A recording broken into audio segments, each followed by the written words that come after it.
Good morning or afternoon.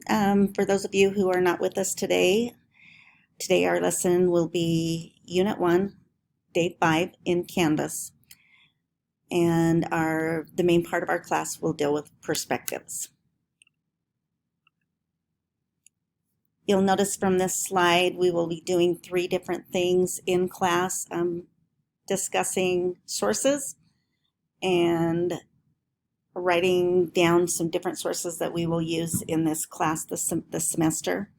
We're going to have a small group discussion on Utah women, and finally we're going to have our next lesson for today is dealing with perspectives.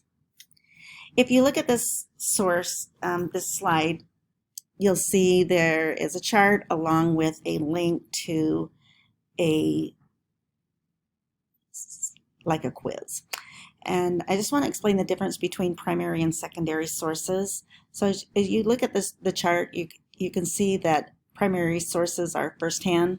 Of course, they're always going to be better than secondary sources because there's no editorial bias that's integrated into a source. So, for example, you'll notice the second example says the Diary of Anne Frank. That's a first-hand account of someone who was there during the time period, whereas a book about the Holocaust is written by someone who was not in the Holocaust setting, but rather has studied and learned about it. So primary sources are always better than secondary. When you have a good understanding of that, would you open up this link here to check your understanding? There's a little quiz as to whether these students are using primary or secondary sources. So record them in your academic notes on your handout.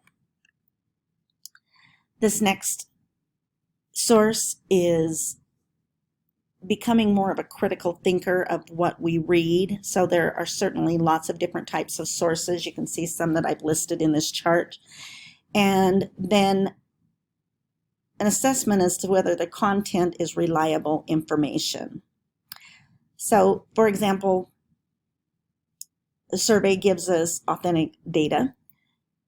Eyewitness report is someone who is there, whereas someone who has learned about something, it's a secondhand or secondary source. Whether or not something is relevant or whether or not the evidence warrants it a good source, you can skim through a document to see the amount of quantity of data, the amount of evidence they're using. Oftentimes that can be from a resource or works cited page, and whether the information is relevant as you read through it. And then assumptions. As you're looking at a source, remember an assumption is something that we presuppose. So we have this idea in our minds. Usually it is something that we previously learned and do not question. So for better or worse, assumptions create a biased understanding in our mind that isn't always accurate. As you look at this page, you can see a bunch of different sources, types of sources, and from a 1 through 5, 1 being completely unreliable to 5 being trustworthy, go through the list and decide whether or not they would be appropriate for college level research. This page, of course, we have Google that's out there, and Google can be our best friend or it can be our worst enemy. So we need to learn how to Google like a pro.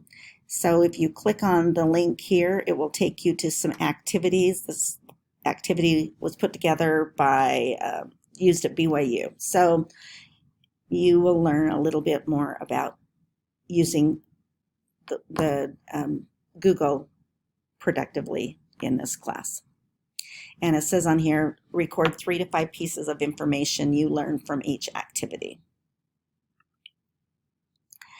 This is so important to get this information down in your academic notes. There are 3 databases that we will use extensively in this class. The first one is the Utah Online Library, and please write down the website and the username and password. I'm recording this video before I checked on that username and password. I apologize. I need to do that. Just know if you're watching this from online, this PowerPoint might be different than the actual slide will end up being for the username and password. JSTOR is a very expensive database site, but now we have access to it.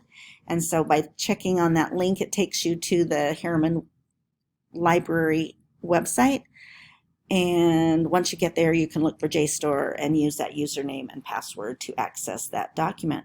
One of the things that just came to my mind, our district is against Weebly, so I need to check with Ms. Hanson downstairs to see if she has changed all of her information from a Weebly site so that you guys will be able to access it. The third thing is to use the Salt Lake Community College resource library. This is a lot more extensive than even the Utah Online Library, which is part of it. And as a student of Salt Lake Community College, you have access to their research. You just need to log in through your Salt Lake Community College My page and then go to research, and then you can use all of their databases, which is just great news and cheap. As I'm making this slide right now, it's not complete for what I will be using in class on Thursday. Just know that once a quarter, you need to come in and do a conference with me on your writing, so I prefer it to be one of your major papers. This link that I have here is for last year's sign-up sheet, but by the time you watch it on Thursday, I think the link will take you to this one, so I'll make sure that I've set up a new conference sign-up with the dates that correlate to 2021 rather than fall of 2020. The second part of class today, I'm putting everyone into small groups so that they can have a discussion of the 2 articles that you read. We're going to watch this video first, and each group is going to select a team leader, and I'm giving them a set of questions that you can discuss and compare or contrast the time periods of the 2 articles and what you're learning about women and higher education.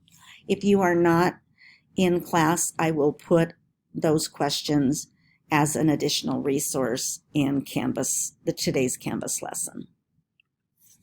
Which leads us to our lesson today. You'll notice that I put a kind of a connection from all of the things that we've talked about other than our Friday summary lesson. All of these things deal with thinking skills or critical thinking. And to me, I don't know if one is more important than another, but if you want to open your eyes to so much learning at the university level, today's perspective lesson and using the skills of thinking of perspective is so important for us to assess information as we receive it. So sometimes we need to think of perspective like a paradigm shift, which means we just look at something differently. For example, in the 1400s, people didn't tell time with watches. They used big chimes, and over the years, the way we identify time has changed, and we get used to each one. It used to be that people wrote information on scrolls, and then there was a paradigm shift where it went to pages, and now we have another paradigm shift to computers.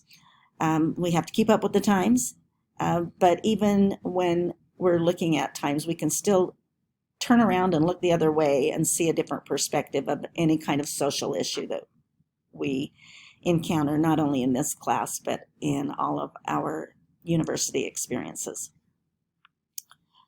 which leads us to this clip. Sometimes you just need to look at life from a different perspective. So I'm going to allow you to do that with the next series of slides. This one talks about how would you see it if you were one of those four, that bridge from one of those four perspectives. This one, how would you see this beach scene from those four different individuals?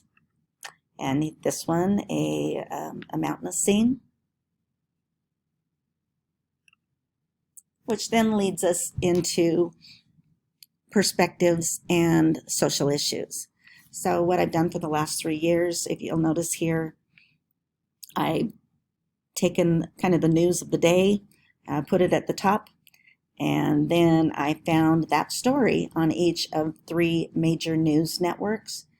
And if you look through them, you will see how much the idea of the story changes based on the title and the news agency. So all news is not fair. There's a lot of different ways to spin the news, and depending on which news agency you're looking at, they will do that. Which leads us to this idea of what's happened to objectivity in our nation. If we can't trust our news people, who can we trust? Mitch Albom, he's written a couple of famous books, Tuesday with Morrie and The 5 People You Meet in Heaven. He wrote an article that appeared in a Detroit Free Press a year ago, and he talked about objectivity and perspective in the news and how the fact that it's not that way anymore is leaving us weary, worn, and wondering. Click on this article and read it. Which then leads us to an example of perspective. So I just picked a random topic, and I picked the topic of panhandling, earning money from the streets. And all of us have an opinion about panhandling, but I want you to put your opinions aside for just a minute and learn a few things and then look at that topic from a different perspective. So watch the link of a video clip. It's about 10 minutes long that KSL did on this subject right here in the Salt Lake Valley. So then if we're talking about perspectives, we need to talk about who are the stakeholders. And what I mean by that is who would be impacted by the social issue of panhandling. So it completely changes if you're talking about the person who is homeless versus the person that they are trying to get money through versus the businesses that they are standing out in front. And government, the police, all of those different stakeholders have a voice and a part of that social issue topic. So I have 3 resources on panhandling, and would you pick one and read it to give you some background to that topic? After you've done that, hopefully the exercises today will give you an understanding of looking at things from different perspectives. I'm going to have you go to a website that we will use quite often in this class. It's entitled Real Clear Politics. It takes a lot of social issues of the day and gives you some articles that you can read. Skim down through some of the headlines of articles from today, yesterday, or sometime this week. Find an article that interests you. And your homework will be read the article, summarize it like you learned last Friday, cite the article, and I will put that citation on the next slide that's not here, but I will do that for you since we haven't learned citing. And then on the second paragraph, what do you already know about this topic, and how does your background influence your thoughts about the topic? Were you persuaded by what the individual said, or were your biases getting in the way of looking at the idea from a different perspective? And then the third one, whatever topic you choose, think of the shareholders and who might have differing viewpoints of the person who wrote the article or even your own, and how does the knowing that help you to get a broader picture of whatever topic you selected. So your homework, 3 paragraphs that you will turn in relating to one of the articles you click on in the Real Clear policy.